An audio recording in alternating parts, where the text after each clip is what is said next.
কি ভাবছেন আপনি? আপনি কি ভাবছেন যে সন্তানটা আপনি জন্ম দিছেন? ঠিক আছে। জন্মটা আপনি দিছেন কিন্তু রহমত করছে আল্লাহ। প্লাস এর সাথে মূল উৎসটা কে? সন্তানের মা।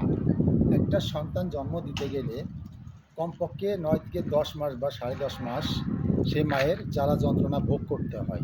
আর সেই মা সংসারের অভাবের কারণে প্রবাসে পাড়ি জমায়। একটা সন্তান নারী ছেঁড়া মায়ের যে কতটুকু আহাজারি, কতটুকু কষ্ট, এটা যদি আপনি বুঝতেন আর আপনার ওয়াইফকে যদি আপনি সত্যিকারে মন থেকে ভালোবাসতেন, আপনার ওয়াইফকে কখনো প্রবাসে পাঠাইতেন না। আর প্রবাসে পাঠাইছেন বিধায় যে আপনি আপনার ওয়াইফকে সন্দেহ করবেন, এটা আপনার ভুল ধারণা। কারণ কি, এই জর্ডান প্রবাসে 95% মেয়ে পর্দাশীল, পর্দায় থাকে। কেন পর্দায় থাকে? যে মেয়ে বাংলাদেশে কোনোদিন পর্দা করে নাই, নামাজ পড়ে না, সেই মেয়ে এই প্রবাসে এসে তার সন্তানের জন্য, তার স্ত্রী স্বামীর জন্য, তার পরিবারের জন্য সে দোয়া করে, আল্লাহর কাছে প্রার্থনা করে, আল্লাহ আমার পুরো পরিবার যেন ভালো থাকে।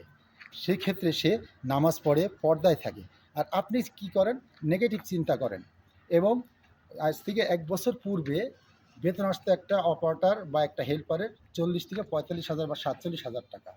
দীর্ঘ ১ বছর যাবৎ কোম্পানিতে কাজের সংখ্যা খুব কম হওয়ার কারণে ওভারটাইমের সংখ্যাটা নাই, তাই স্যালারিটা খুব কম পায়। একটা মেয়ে বর্তমান বেতন আসে ১৫০ থেকে ৬০ টাকা। এখানে তার এমনি খরচ প্রত্যেক মাসে ২০ টাকা। তাইলে তার পার্সোনাল যে একটা খরচ থাকে, সে কিন্তু সেই খরচটা করতে পারে না। কেন পারে না? তার চিন্তা থাকে আমার সংসার কীভাবে চলবে, আমার সন্তান কী খাবে, আমার স্বামী কীভাবে চলবে, এই চিন্তাধারা নিয়ে সে সবসময় চিন্তায় ব্যস্ত থাকে। প্লাস পাশাপাশি মানসিক একটা টেনশন যে আপনি দিতে থাকেন, সেটাও কিন্তু আপনাদের এটা ঠিক হয় না। তাই চাই অফ করে দেন। তো আপনি চিন্তা করবেন যে আপনার জন্যই আপনার ওয়াইফ আজ প্রবাসে কষ্ট করতেছে।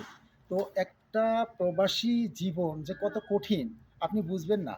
কারণ আপনি তো আপনার নিজের স্বার্থ হাসিল করার জন্য আপনার ওয়াইফকে প্রবাসে দিছে। আর আপনি ভাবতেছেন যে আমার ওয়াইফ খারাপ কাজ করতেছে। না, খারাপ কাজ সে করতেছে না। খারাপ কাজ করলে আপনি করতেছেন। কারণ আপনার ওয়াইফ যদি আপনি সত্যিকারে ভালোবাসতেন, সে কখনোই আপনাকে ছেড়ে আসতো না। আর আপনি সঠিকভাবে কাজকর্ম করেন না, আপনার ওয়াইফ দিয়ে কাজকর্ম করাইতেছেন এবং সে প্রবাসে পাড়ি জমাইছে। তো আশা করি প্রবাসে যত ভাই বোন আছে কাউকে নিয়ে কখনো কটূক্তি করবেন না, এবং আপনার স্ত্রী হোক, আপনার সন্তান হোক, আপনার বোন হোক, যেই হোক, ভালোবাসা দিয়ে তাদের সাথে সম্মানের সাথে কথা বলবেন। এটাই রিকোয়েস্ট। কারণ আমরা প্রবাসে আছি, আমরা বুঝি প্রবাসীর কষ্টটা কী। তো ভালো থাকবেন। আমার কথায় যদি কেউ কোনো কষ্ট পান তাহলে অবশ্যই ক্ষমা দৃষ্টিতে দেখবেন। আসসালামু আলাইকুম।